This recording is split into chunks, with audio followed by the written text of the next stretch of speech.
नमस्कार, आप देख रहे हैं हल्ला बोल। आपके साथ मैं हूं अंजना ओम कश्यप।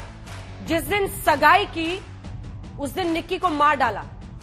40 किलोमीटर तक निक्की के शव को अपनी कार में लेकर यह शख्स घूमता रहा। अगले दिन शादी कर ली।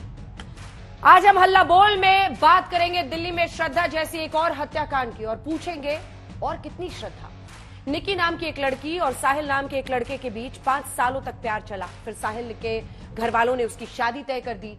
साहिल ने निक्की को बिना बताए सगाई कर ली। सगाई वाले दिन निक्की को पता चला तो उसने साहिल को बुलाया, शादी के बारे में पूछा। बात बढ़ी तो साहिल ने कार में मोबाइल के केबल से निक्की का गला घोट दिया। निक्की की मौत हो गई तो लाश को कार की सीट पर रखकर वो दिल्ली की सड़कों पर 40 किलोमीटर तक घूमता रहा। फिर अपने ही ढाबे के फ्रिज में लाश को छिपा दिया। हत्या करने के बाद अगले ही दिन उसने शादी भी की, यानी दिन में मंगनी, रात में मर्डर, अगले दिन फिर 7 फेरे। अब साहिल पुलिस की गिरफ्त में है और निक्की के घर पर मातम पस रहा है। आप मेरे एक तरफ देख रहे हैं निक्की की हत्या की पूरी कहानी। साहिल ने 5 सालों तक साथ रहने के बाद कैसे निक्की को धोखा दिया। जिस वक्त साहिल ब्याह रच रहा था उस वक्त निक्की की लाश फ्रिज में रखी थी। निक्की की कहानी काफी हद तक श्रद्धा जैसी है। दूसरी तरफ आप देख रहे हैं दिल्ली में महिलाओं के खिलाफ अपराध का आंकड़ा क्या है और देश भर में क्या है। दिल दहलाने वाली इस कहानी से जुड़े कई सवाल हैं जिन पर हम हल्ला बोल में आज चर्चा करेंगे, लेकिन उससे पहले ये रिपोर्ट।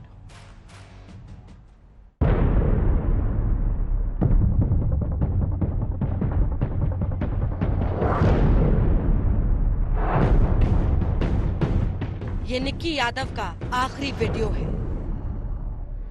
निक्की अब दुनिया में नहीं है।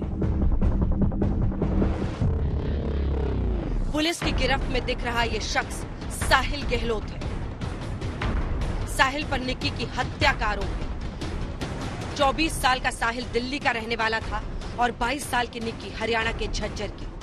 2018 में निक्की और साहिल में प्यार हुआ। दोनों लिव इन रिलेशनशिप में थे। 5 साल बाद साहिल ने निक्की की गला घोटकर हत्या कर दी। बहस हुई उनके आपस में और बहस के दौरान साहिल ने अपने मोबाइल फोन के केबल से निक्की यादव का गला घोटकर हत्या कर दी। उसके बाद उसके शरीर को छुपाने की नीयत से उन्होंने उसकी डेड बॉडी को उनके खेतों में एक छोटा ढाबा था उनका, उसमें फ्रिज में उनकी डेड बॉडी को कंसील कर दिया। दरअसल इस साल 9 फरवरी को अपने घर वालों की मर्जी से साहिल ने किसी दूसरी लड़की से मंगनी कर ली थी और 10 फरवरी को उसकी शादी थी। निक्की को इस बात का पता लगा तो उसने साहिल को मिलने के लिए बुलाया। 9 फरवरी की शाम साहिल निक्की की मुलाकात हुई। फिर साहिल निक्की को अपनी कार में घुमाता रहा। 9 और 10 फरवरी की दरमियानी रात को कार में निक्की और साहिल की बहस हो गई।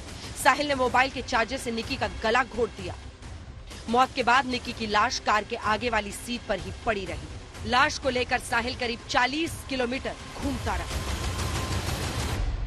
जो तथ्य अब तक सामने आए हैं वो ये हैं कि 9 और 10 की रात को ही अंजाम दिया गया है, गाड़ी में ही अंजाम दिया गया है। हत्या करने के बाद और निक्की की लाश अपने ही ढाबे में छिपाने के बाद साहिल अगली सुबह अपनी शादी की तैयारियों में लग जाता है। दूल्हा बनकर बारात लेकर दुल्हन लाने पहुंच जाता है। तो कहता नहीं मैं तुम्हें घुमाने ले चलता हूँ, ऐसा कुछ नहीं है। पहले गोवा का प्लान बनाते हैं, फिर हिमाचल का प्लान बनाते हैं और ये कह के निकलता है कि मैं तेरे को 2-3 दिन के लिए कहीं बाहर घुमा के लाता हूँ, तेरा दिमाग अपसेट है, वो ठीक हो जाएगा।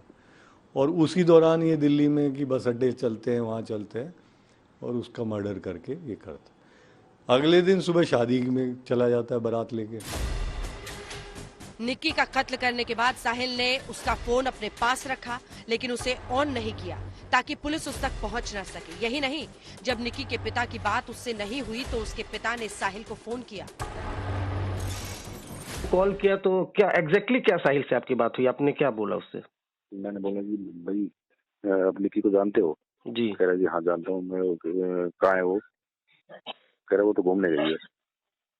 मगर मैं फोन तेरे पास कैसे आ गया? कह रहा मेरी तो शादी थी कल, मैं इसलिए मैं जा नहीं पाया, नहीं मैं भी इनके साथ रहने वाला था। साहिल पुलिस की गिरफ्त में है। पुलिस उसके गुनाह के सबूत इकट्ठा कर रही है ताकि निक्की यादव को इंसाफ मिल सके।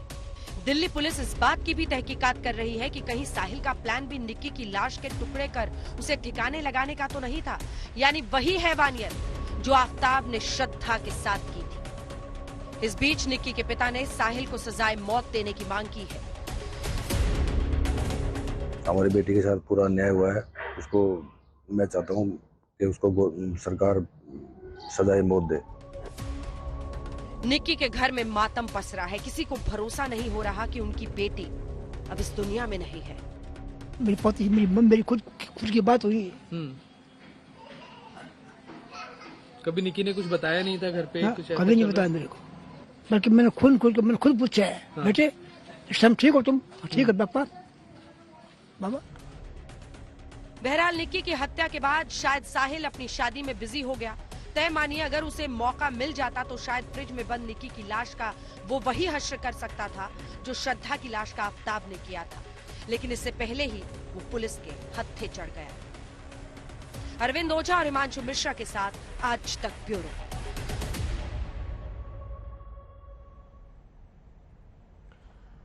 हमारे साथ कई खास मेहमान आज जुड़ रहे हैं क्योंकि विषय बहुत गंभीर है। विकास वालकर जी, श्रद्धा के पिता, हमारे साथ लाइव आज तक पर जुड़ रहे हैं। स्वागत है सर आपका। आशा देवी जी हमारे साथ, निर्भया की मां, लाइव जुड़ रही हैं।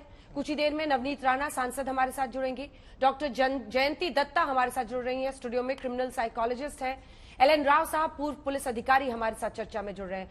सबसे पहले मैं विकास वालकर जी आपके साथ चर्चा की शुरुआत कर रही हूं क्योंकि आपके लिए तो ये घटना सुनने के बाद जख्म हरे जैसा होना है। फिर से तमाम यादें वापस आ रही होंगी। निक्की यादव को जिस तरह से शख्स ने मारा, फ्रिज में उसकी बॉडी को रखा, आपने भी बहुत कुछ झेला है पिछले दिनों, पूरा देश आपके साथ खड़ा है। क्या बोलेंगे आप जब ये घटना और उसकी जानकारी आपको मिली? क्या है आपके मन में सर? जी हाँ, मुझे यही लग रहा है कि ये ऐसे दिल्ली में ऐसी घटनाएं क्यों बार बार हो रही है।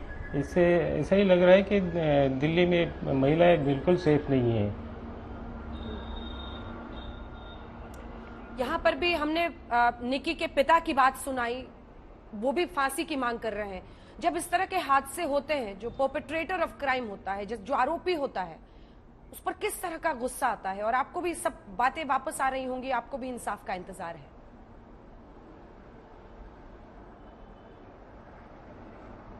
जी हाँ, मुझे यही लग रहा है कि इसमें सख्त से सख्त कानून और जल्दी से जल्दी होना चाहिए ताकि ऐसे हत्यारे को जल्द से जल्द सजा सुनाई जाए। सर, इस पर बात करेंगे आगे, लेकिन अभी तक श्रद्धा के इंसाफ के लिए मामला कहां तक पहुंचा है, क्या बताएंगे आप?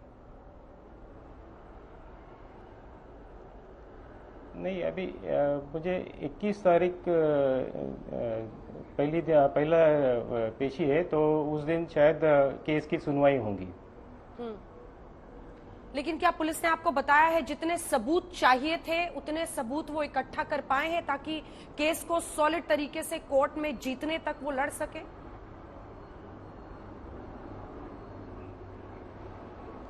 पुलिस ने तो सिर्फ बताया है हमें कि हमने बहुत कोशिश की है और हम लोग उसको इंसाफ दिलाएंगे, और मुझे अब तक चार्जशीट नहीं मिली है, तो मैं अभी जब मुझे चार्जशीट मिलेगी तब पता चलेगा कि उन्होंने क्या क्या ये सब इन्वेस्टिगेशन किया हुआ है। अगला सवाल मेरा आपसे यही है कि क्राइम में काफी कुछ सिमिलैरिटी दिख रही है। जिस तरह से शख्स ने बहुत बेरहमी से मारा सर, 40 किलोमीटर तक उसकी बॉडी को लेके वो दिल्ली की सड़कों पर घूमता रहा। विकास जी,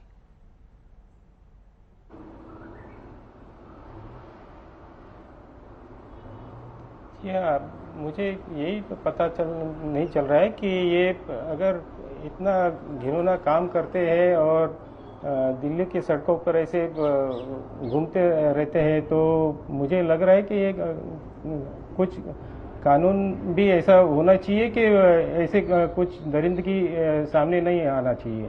तो इसके बारे में भी सरकार को सोचनी चाहिए कि ये ऐसे हत्यारे ऐसे कैसे कर सकते हैं। कुछ महीने बीत गए सर आपके घर में जो ये त्रासदी हुई है, लेकिन आज भी आपके लिए आपकी बेटी, उसकी यादें उतनी ही बड़ी होंगी। इतने दिन निकल जाने के बाद आज किस तरह से आप याद करते हैं अपनी बेटी को? क्या आपके मन में आता है? कभी कुछ ऐसा मन में लगता है कि शायद अगर बात हुई होती, कुछ उसने इशारा किया होता, कुछ समझ में आता तो एक पिता के तौर पे शायद आप मदद कर सकते थे?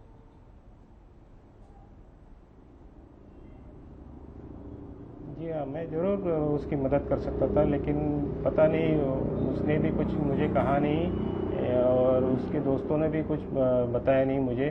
नहीं तो मेरी तरफ से पूरी कोशिश करता था मैं उसकी मदद करने के लिए।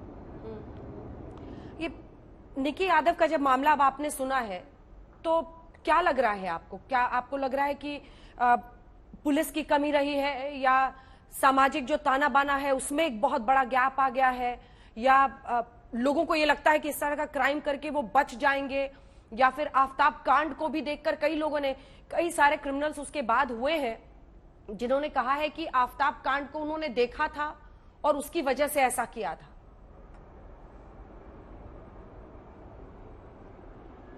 अभी ये बार बार ऐसी घटनाएं हो रही है और इन दरिंदों को कुछ खौफ ही नहीं रहा है, क्योंकि शायद हमारे कानून में कोई कमियां हैं, इसके वजह से ये लोग इतनी हिम्मत जुटा पाते हैं ऐसी हत्या ही करने के लिए। तो मुझे लगता है कि ये कानून में कुछ बदलाव होनी चाहिए, तब जाके कुछ अच्छे दिन हो सकते हैं। निर्भया की मां हमारे साथ आशा देवी जी भी जुड़ी हैं। आशा देवी जी, अब ये निक्की यादव का केस आ गया है, हर ऐसे मामले पर आप सामने आ रही हैं, आप बोल रही हैं अपनी आवाज, लेकिन हालात बदल नहीं रहे हैं। देखिए, नमस्कार। देखिए, हालात इसलिए नहीं बदल रहे हैं कि घटनाएं हर रोज हो रही है, लेकिन उससे हमारी व्यवस्था को कोई फर्क नहीं पड़ता। तो जब तक हमारी व्यवस्था पे, हमारे सिस्टम पे, हमारी पुलिस व्यवस्था, हमारी कानून व्यवस्था पर इसका कोई फर्क नहीं पड़ेगा, तब तक हमारी बच्चियां सुरक्षित नहीं होंगी। जब तक ऐसे मुजरिमों की सजा और समय सुरक्षित नहीं होगा कि नहीं ऐसे लोगों को कितने दिन में सजा होगी या क्या सजा होगी, तब तक घटनाएं नहीं रोकेंगी। मुजरिम सबक ले रहे हैं कि एक घटना अगर हो गई तो उसी की तरह घटनाएं हो रही है। इस बच्ची के साथ वही श्रद्धा वाला हालत होने वाला था, इसको भी काट काट के वो फेंक देता, लेकिन उसको टाइम नहीं मिला, इसलिए उसने फ्रिज में छिपाया और शादी करने निकल गया कि नहीं शादी कर लूंगा, आराम से घर बसा लूंगा, फिर इसको काट काट के फेंकूंगा। तो जो दरिंदे ऐसे हरकत करते हैं और उनके लिए कोई सजा नहीं है, कोई समय सीमा नहीं है कि नहीं उनको सजा कब मिलेगी, तो समाज में हमारी बच्चियां कैसी सुरक्षित रहेंगी? ये बताइए कि मुजरिम इतने बेखौफनाक हैं कि दिल्ली में ही ऐसी घटना हो रही है। आप सोच सकती हैं कि बाहर क्या हो रहा होगा। आपने सुना होगा 2-3 महीने पहले जो छौला केस में मुजरिम छूटा था, वो 10 साल जेल में रह के आया था। उसमें कौन सा बदलाव आया कि अभी 3 महीने ही हुए और उसने एक ऑटो ड्राइवर को लूटाया और गला रेत के हत्या कर दिया। तो मैं तो यही कहना चाहूंगी कि ऐसे मानसिकता के लोग कभी सुधरते नहीं है, कभी इनकी मानसिकता नहीं बदलती है। ये अपने छूटने के लिए, अपने बचने के लिए हजार तरह के ड्रामा करते हैं कि हम सुधर गए, हमसे गलती हो गई। तो मैं तो यही कहना चाहूंगी सरकार से, पुलिस व्यवस्था से, खासकर कोर्टों में जो जज साहब लोग बैठे हैं वो कहते हैं कि नहीं प्रूफ का अभाव है, इनको छोड़ दो। तो ऐसे मानसिकता के लोगों को जो घटनाएं हो रही हैं उनके विषय में सोचने की जरूरत है, विचार करने की जरूरत है कि आखिर ऐसे लोगों के साथ क्या होना चाहिए। मुजरिम सबक ले रहे हैं, देख के अलग अलग तरह की घटनाएं कर रहे हैं, लेकिन हमारे सिस्टम पर कोई बात नहीं हो रही है, कोई फर्क नहीं पड़ रहा है। इतनी घटनाएं हुई 2-3 महीने के अंदर, इतनी बच्चियों को अलग अलग तरीके से मार दिया गया, लेकिन क्या हमारे सरकार ने, हमारे जजों ने कोई इस पे बैठक की, कोई बात की कि नहीं ऐसी घटनाएं हो रही है तो कानून बनना चाहिए, समय सीमा होना चाहिए, फास्ट ट्रैक कोर्ट होना चाहिए। बिल्कुल, मुझे लगता है कोई समय बात सीमा नहीं सबसे किया। इम्पोर्टेंट है आशा देवी जी। 7 तो साल जरूरी है कि मिस्टर सजा वॉलकर और समय सीमा हाँ, विकास बहुत जी जरूरी है कि निश्चित हो कि हाँ, नहीं ऐसे क्राइम को इतने दिन में सजा मिलेगी। और जिस तरह से इसने घटना का अंजाम दिया है, बच्ची को गला घोटा है, मारा है और उसी दिन शादी में गया है, तो ऐसे कैसे लोग गिर सकते हैं, कैसे कर सकते हैं? तो मैं तो यही कहूंगी सरकार से भी और अपने कानून व्यवस्था से भी कि इस पे बात करें, इस पे सोचें कि हमारी बच्चियां कैसे सुरक्षित रहेंगी। बहुत चीजें बदल गई, लेकिन एक चीज अगर कुछ नहीं बदला है तो मैं भी 10 साल से इस पे काम कर रही हूँ कि 10 साल में बच्चियों की सुरक्षा के लिए कुछ भी नहीं बदला। विकास वालकर जी, एक लंबी कानूनी लड़ाई के लिए तैयार रही है इस देश में। 7 साल लगे थे, 7 साल कुछ दिन आशा देवी को उस निर्भया कांड में आरोपियों को दोषी साबित करके फांसी की सजा दिलाने तक में 7 साल लग गए थे। वही निर्भया कांड जिसमें पूरा देश मोमबत्ती लिए इंडिया गेट पहुंच रहा था। इस देश की यही विडंबना है कि हम हर बात पर बहुत इमोशनल होते हैं, लेकिन जब बात कानून व्यवस्था की और इंसाफ की, समय से इंसाफ मिलने की आती है, तो ये प्रक्रिया, ये व्यवस्था इतनी हावी हो जाती है, इतनी शक्तिशाली दिखती है कि सारे आंसू सूख जाते हैं उसके सामने। विकास वालकर जी, आपने कहा है अभी चार्जशीट आपको नहीं मिली है, आपको भी अभी फर्स्ट हियरिंग में जाना है। एक लंबी कानूनी प्रक्रिया है, इंसाफ की राह बहुत मुश्किल दिखाई देती है कि आपको आज जब देखते हैं आप, निकी यादव हो उसके लिए इंसाफ हो, श्रद्धा वॉलकर हो। विकास जी। जी हाँ जी, मुझे ऐसा ही लग रहा है कि ये क्यों इतनी लंबी चौड़ी कानूनी प्रक्रिया होती है, जबकि ये सब मालूम हो चुका है कि ऐसे हत्यारों ने जो हत्या की है और फिर उनको सजा देने के लिए इतना लंबा वक्त क्यों लगता है।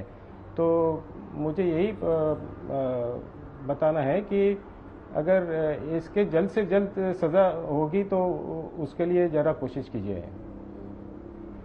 ठीक है, आप दोनों बने रहिए हमारे साथ सांसद नवनीत राणा जी इस वक्त जुड़ रही हैं और मैंने खास तौर पर नवनीत जी इसीलिए आपको शो में आमंत्रित किया है क्योंकि आप एक सांसद हैं और हम उम्मीद करते हैं कि क्राइम अगेंस्ट वुमेन, महिलाओं के खिलाफ हो रहे अपराध पर संजीदगी से नए सिरे से चर्चा हो। सबको ये लगता है कि अगर समय सीमा के साथ न्याय की प्रक्रिया हो तो शायद कन्विक्शन रेट्स हाई हो, तो शायद अगर हम बेहतर तरीके से सजा और न्याय प्रणाली को अपने व्यवस्थित करें तो शायद इंसाफ मिले। 7 साल लग गए निर्भया जैसे मामले में जिसमें सारा देश एक साथ एक खड़ा दिखा था। लेकिन सवाल यह है कि हम क्या टाइम बाउंड कन्विक्शन बेटर हो, इन सब पर काम कर रहे हैं। इन मुद्दों को क्या आप जैसी महिला सांसद इस देश की संसद में उठाएंगी कि एक समय सीमा तय हो ऐसे केसेस में? फास्ट ट्रैक कोर्ट कहां है ये फास्ट ट्रैक कोर्ट? आपका बोलना एकदम करेक्ट है और बहुत ज्यादा तकलीफ होती है जब ऐसे कई चीजें बाहर निकल के आते हैं। श्रद्धा केस के सब्जेक्ट रिलेटेड हो या मुंबई में जो नर्स के साथ हुआ, आज निकी के साथ ये जो चीज हुई। पर मैं आपको इतना जरूर बोलना चाहूंगी, आप जो लॉ की बात कर रही हैं कि फास्ट ट्रैक होना चाहिए, फास्ट ट्रैक होना चाहिए, ऐसे क्रिमिनल्स को सजा मिलनी चाहिए, उसमें कोई डाउट नहीं। हम जैसी सांसद जितनी भी पार्लियामेंट में महिलाओं को रिप्रेजेंट करती हैं, हम इसमें आवाज कंटिन्यू उठा रहे।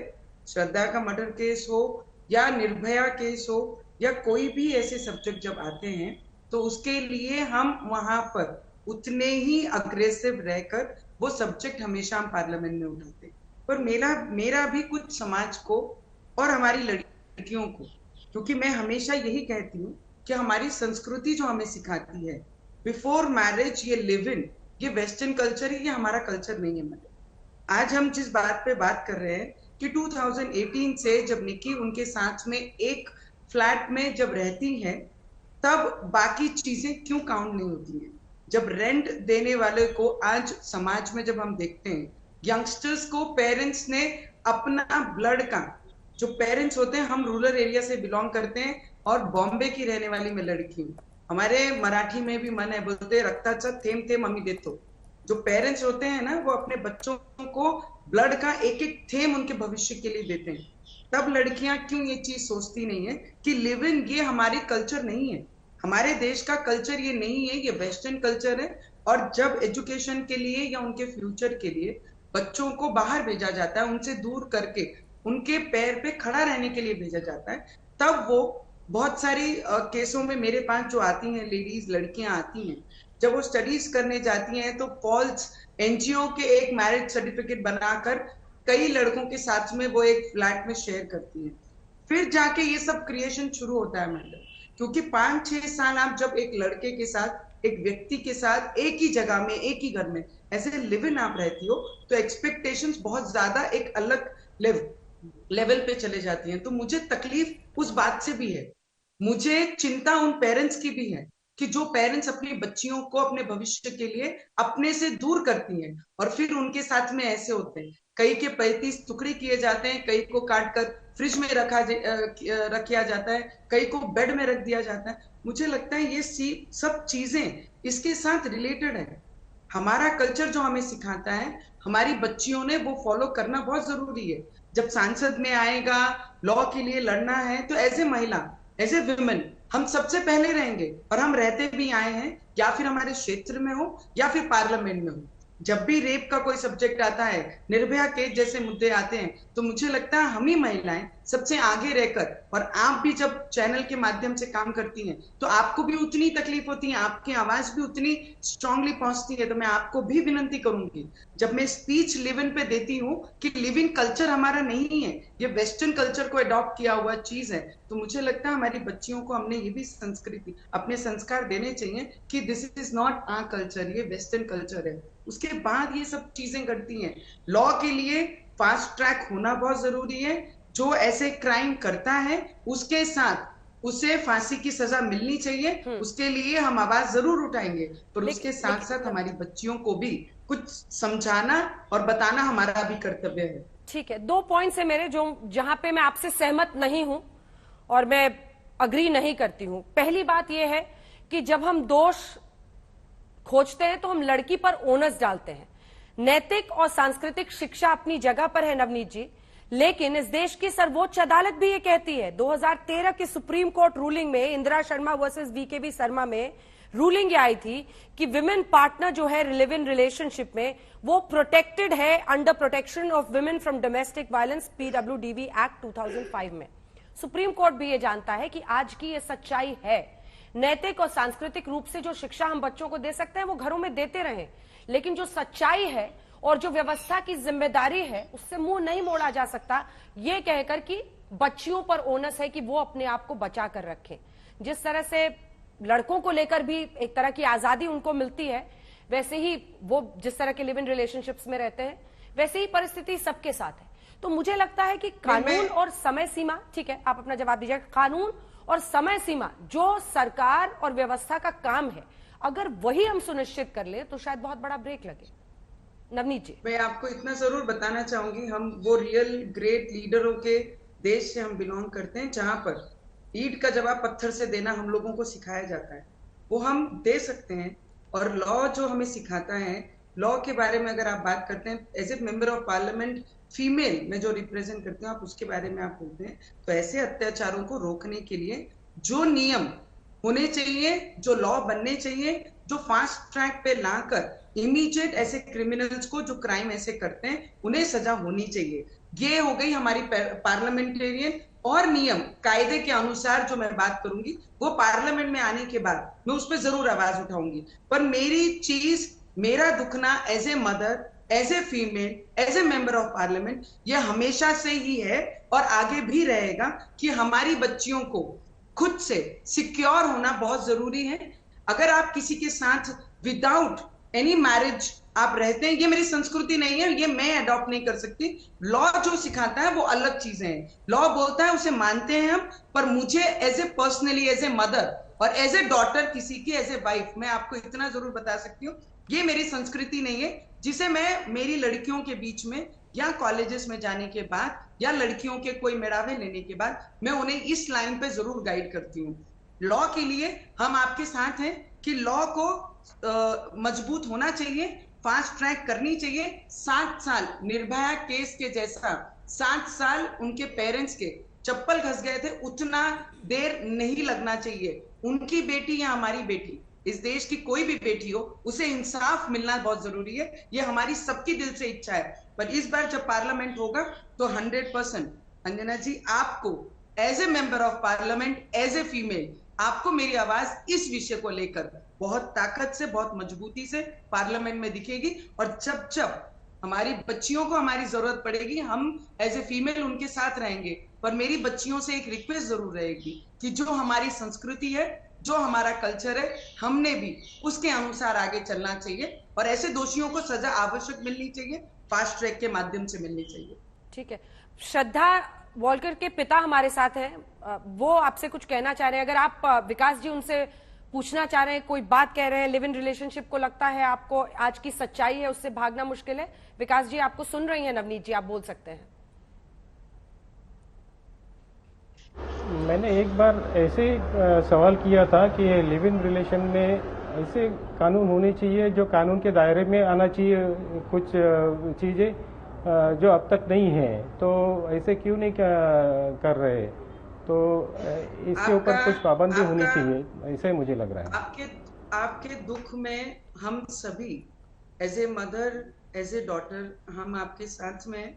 और आपने जो कहा है वो हमारी भी सोच है, हमारे भी विचार है कि आने वाले समय में इसे जरूर पार्लियामेंट में मैं एज ए पार्लियामेंटेरियन जरूर आपके जो शब्द हैं कि लिव इन के ऊपर भी कोई कायदा, कोई नियम बनना चाहिए, उसके लिए जरूर मैं पार्लियामेंट में ये सब्जेक्ट जरूर उठाऊंगी।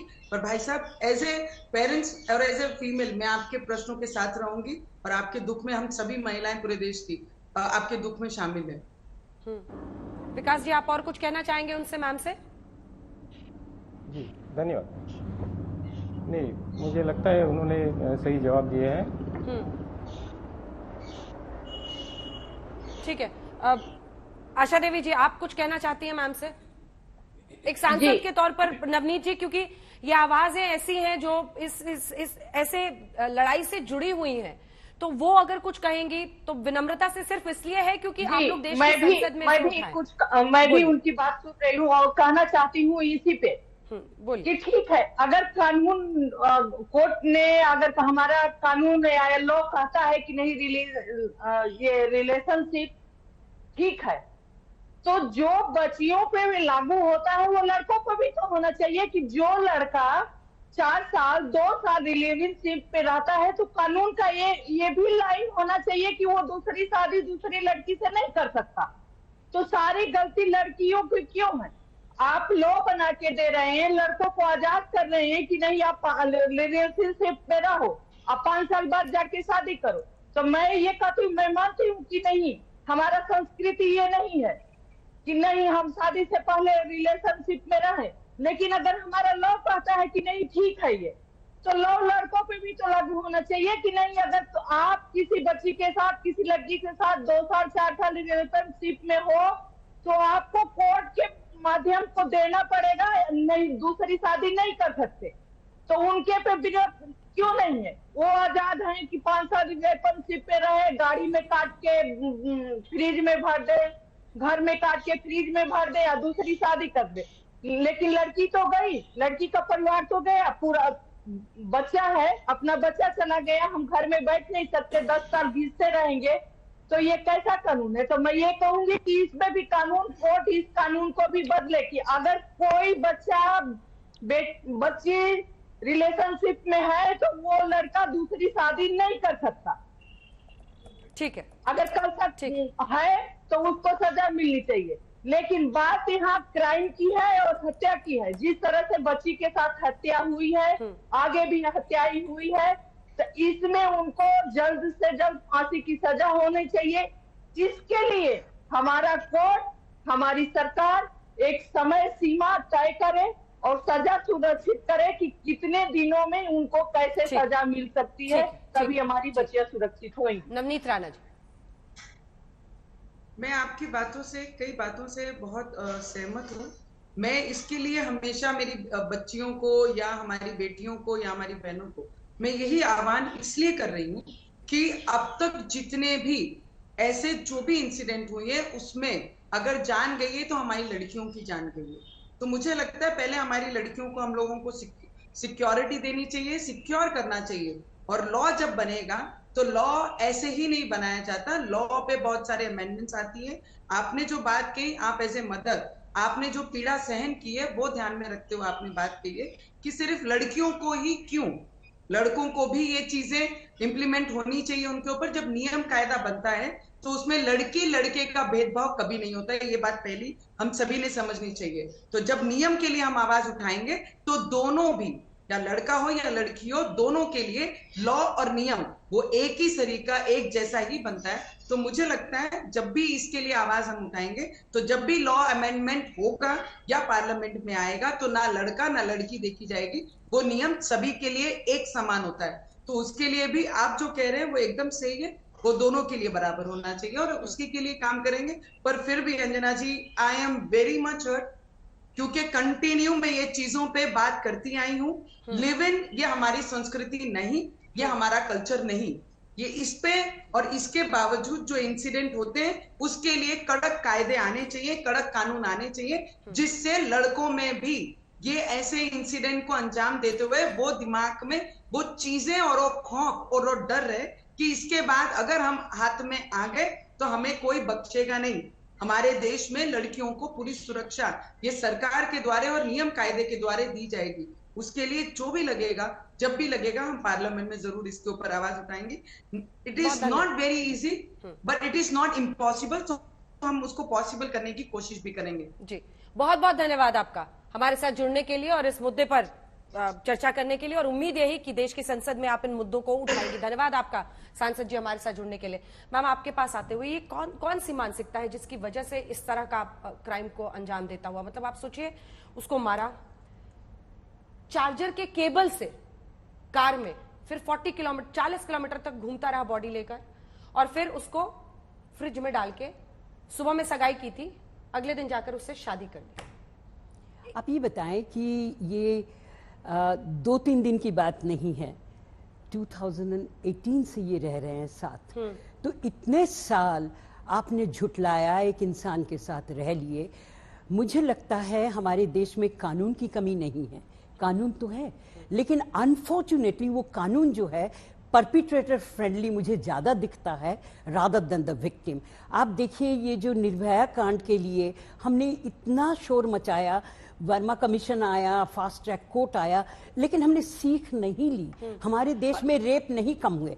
अब जब मैंने आफ्ताब के केस में बोला था, मैंने कहा था अगर आप इतने देर लगाएंगे, आप ढूंढ रहे हैं 35 टुकड़े आपको मिल जाएंगे, तब आप जाके कोई सजा ऐलान करोगे, तब तक ये सीख इस तरह के परपिट्रेटर जो है वो ले लेते हैं। दे आर कॉन्फिडेंट कि अगर इस तरह का केस है, आज जो मैंने पेपर में पढ़ा, आफ्ताब तिहाड़ जेल में बैठ के लॉ की किताबें मांग रहा है, वार्म क्लोथ्स मांग रहा है। देखिए, फंडामेंटल राइट्स जेल मैनुअल के हिसाब से कुछ और है, लेकिन आपका जो सजा होती है ये सिर्फ विक्टिम को न्याय दिलवाने के लिए नहीं, या परपिट्रेटर को सजा दिलवाने के लिए, ये सीख होती है आवाम के लिए। आपने क्या सीख दिया? आपने नहीं दिया। तो इस तरह के हादसे, जैसे मैंने निर्भया कांड में भी बोला था, आप ही के चैनल में बोला था, आपको पता है मेरे को जयंती जी, लगता है मेरी ये चीज हमेशा बढ़ निर्भया जाएगी। की मां आशा देवी जी से बात होती है और इन्होंने मुझे बताया था, लेकिन उससे पहले अपने दर्शकों को बता दें, निक्की हत्याकांड में ये नया खुलासा हुआ है, यही वो कार है जिसमें उसने हत्या की थी, और उसके चचेरे भाई की ये कार है जिसमें उसने कहा था कि चलो तुम्हें घुमा के लाता हूँ। नहीं अंजना जी, एक बात बताइए, भाई की कार एमसीडी अगर बोलती है, चचेरे भाई आशीष की ये कार थी जिसके साथ आप उसकी तस्वीर देख रहे हैं, जो आरोपी है इस पूरे मामले में, और इसी कार में लेके गया, इसी कार में उसने पहले हत्या की और उसके बाद से बॉडी को फ्रिज में डिस्पोज किया, ढाबे में उसने फ्रिज में बॉडी को रख दिया। आशा देवी मुझे बताती थी, आशा जी को भी दिखाइएगा, आशा देवी मुझे बताती थी कि जब वो जस्टिस सीख करते हुए इंसाफ के लिए कोर्ट हियरिंग्स में जाती थी, तो वहां पर दूसरे पक्ष के जो आरोपी थे, उनके साथ मौजूद लोग, उनके वकील, वो लोग हंसते थे। मैं आपको दो पॉइंट बताऊंगी। एक तो आशा जी वो इंसिडेंट बताइए कि आप लोग जिस तरह से जाते थे लगातार और कोर्ट में मांगने रखते थे, गंभीर बातें होती थी, उस पर वो लोग अट्टहास उड़ाते थे, मजाक उड़ाते थे, हंसते थे। जी, मजाक उड़ाते थे। और कभी भी मैंने 7.25 साल के दौरान कभी भी नहीं देखा, चाहे उनके परिवार वाले, चाहे कभी भी नहीं कि हाँ हमारे बच्चे से गलती हो गई या हमसे गलती हुई, कभी उनको कोई पछतावा नहीं, बल्कि वो मुझे कोसते थे मेरे सामने। लेकिन मैं देखिए हमारी देश की व्यवस्था देखिए कि मैं कोर्ट में खड़ी हूँ, मैं कुछ नहीं बोल सकती, लेकिन वो कहते थे, जज के सामने कहते थे कि इनके पास तो पैसा है, इनके पास तो मीडिया है, ये तो लड़ सकती हैं, हमें फांसी दे दो। उनको तो फांसी नाम से कोई डर ही नहीं था। वो भी दिन हमने देखा, वो भी दिन सही कह रही है देखा। ये देखिए, डर नाम की चीज कोई नहीं है। एमसीडी अगर आपके कमिशन में म्यूनिसिपल कमीशन डिक्लेयर करता है ये अवैध निर्माण है, आप बुलडोजर चला देते हो, तुरंत बुलडोजर चलाते हो, आपकी जीरो टॉलरेंस वहां पे तो कामयाब है। लेकिन बच्चियों के सिक्योरिटी के लिए आपका जीरो टॉलरेंस नहीं है। आप कहते हो कि बच्चियां जो है वुमेन एम्पावरमेंट के लिए जेंडर सेंसिटाइजेशन, जेंडर पैरिटी, कहाँ है जेंडर पैरिटी? मैं सांसद जी के साथ सहमत हूं कि ठीक है इस तरह के लिव इन में बच्चियों को जाना नहीं चाहिए, लेकिन ये कहाँ की हकीकत है कि बच्ची को अगर वो चली भी गई तो उसका कत्ल कर दो, उसकी पीसेस में काट दो और उसको फ्रिज में रख दो। और अब आप देखिए उनको 8 साल लग गए, अब आफ्ताब अंदर है, कितना साल लगेगा? Where is the fast court? आपने कहां दिया पनिशमेंट? अगर आपने पनिशमेंट नहीं दिया, वेट एंड सी, इस तरह के केसेस और बढ़ते चले जाएंगे। आप एक तरफ तो कहते हैं कि हाँ एजुकेट करो औरतों को, हमारे यहां बच्चियां जब काम से घर आती हैं तब उनको रौंद दिया जाता है रास्ते में। This is what happened with one of our journalists. 3 महीने की बच्ची को रेप कर देते हैं। आप लगातार इतने महीने, इतने सालों तक लड़ते रहो कोर्ट में, कहां है हमारे लिए न्याय? नहीं है। आप मुंह जुबानी बहस कर लो, शोर मचा लो, इंडिया गेट में कैंडल जला लो। हमारे अंजलि के साथ जो हुआ, where is the punishment for this? There is no punishment. Punishment के दर्शाने के लिए थोड़ा बहुत आपके दिल में हौसला होना चाहिए। आपको ये बताना चाहिए we have zero tolerance for this kind of incidences. And Anjana ji, अगर ये नहीं हुआ, यकीन मानिए आप और हम इस तरह के डिबेट में बिल्कुल बैठते रहेंगे, सालों साल शोर मचाते रहेंगे और हमारी बच्चियां जो हैं इस तरह से रौंद दी जाएंगी। Look, they were educated, so where is now, look at the family. जिस लड़के के फैमिली ने उसकी शादी तय कर दी, उसकी एंगेजमेंट कर दी, उनकी सेंसिटिविटी कहां गई? जस्ट बिकॉज लड़की है और ये लड़का है, तो यानी कि हमारा समाज, हमारा सिस्टम ये बताता है कि लड़की की हर्ष हसर यही होना है। अगर तुम शादी करोगे करो, नहीं तो तुम्हें काट दिया जाएगा। कोई एम्पावरमेंट नहीं है। There is no security for any educated woman in India, and this is going to increase. हाँ, इसके बाद मैं विकास वालकर जी आपके पास आ रही हूँ, लेकिन उससे पहले एलन राव साहब, आप पुलिस को रिप्रेजेंट कर रहे हैं और इसीलिए ये बहस बड़ी है, पुलिस के नजरिए से और भी बड़ी है। एक के बाद एक ऐसे कांड हो रहे हैं, मुझे नहीं पता था मुझे आपके साथ इतने डिबेट्स करने पड़ेंगे इन 2-3 महीनों में, क्योंकि एक के बाद एक इंसिडेंट्स हो रहे हैं।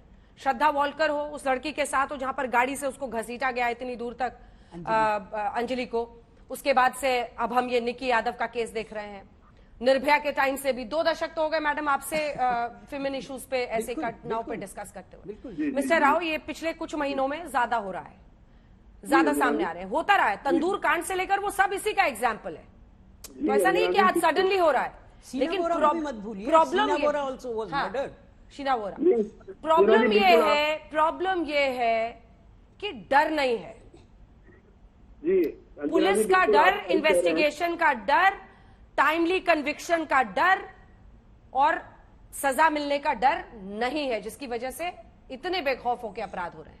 मिस्टर राव जी, अंजना जी, बिल्कुल ये जो आजकल बढ़ रहे हैं, जो अपराध बढ़ रहे हैं खास तौर से विमेन के साथ में, और ये बिल्कुल आपने ये सही कहा कि ये कोई नए नहीं है, लेकिन अब ज्यादा हुए हैं, इसमें कोई डाउट नहीं है। और इसमें इसकी खास वजह जो आप बता रहे हैं कि लोगों में कानून का भय खत्म होता जा रहा है, और खत्म होने की वजह जो बता रहे हैं, मैं आशा जी की भावनाओं से बड़ा सहमत हूँ।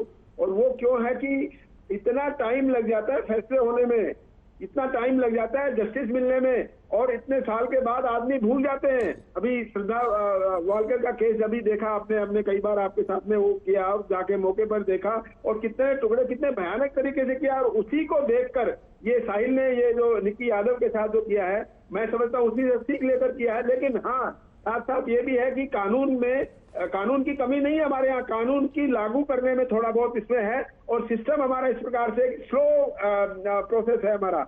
आज भी देखिए कई मर्डर केसेस में बहुत से मुलजिम अंदर हैं, उनको ट्रायल में देर लग रही है। ट्रायल में देर लगने की वजह है कि जजेस के पास ज्यादा टाइम है, जजेस की संख्या कम है।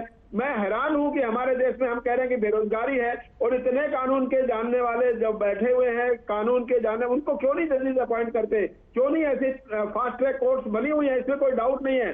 लेकिन फास्ट ट्रैक कोर्ट में भी एक मर्डर केस में, मैं वकील भी हूं तो मुझे मालूम है कि एक मर्डर केस में 3-3, 4-4 महीने की एक डेट लगती है। तो ऐसे कैसे उम्मीद कर सकते हैं फास्ट ट्रैक कोर्ट में जल्दी से फैसला होने की? तो हमारी सरकारों को ये जानना चाहिए, सोचना पड़ेगा अभी जल्दी से जल्दी करके, ताकि फास्ट ट्रैक कोर्ट का। विकास वालकर जी, एक आखिरी लाइन आपसे मैं सुनना चाह रही हूं कि आपने सबकी बात सुनी है, आप अपने भी इंसाफ की लड़ाई लड़ रहे हैं, क्या कहेंगे अंत में? मुझे लगता है कि ऐसे मामले में, इतने हाई प्रोफाइल केस में, तो मुझे लगता है कि इसको एनकाउंटर करके ही मारा जाए, तो ताकि ये फास्ट ट्रैक वगैरह, मुझे नहीं लगता ये कितने साल और लगेंगे, तो बस उसको एनकाउंटर करके ही खत्म किया जाए। अफसोस ये है कि जो बात आप कह रहे हैं एक पिता के तौर पर कह रहे हैं, लेकिन बहुत सारे ह्यूमन राइट्स एक्टिविस्ट आ जाएंगे सामने जो आपको समझाएंगे कि ये गलत है, ये कानून और संविधान के खिलाफ है। लेकिन इतना तय है कि इन बच्चियों को इंसाफ मिलना चाहिए, ऐसी घटनाओं को रोकना चाहिए, और उसके लिए व्यवस्था को कुछ करना पड़ेगा। देखते रहिए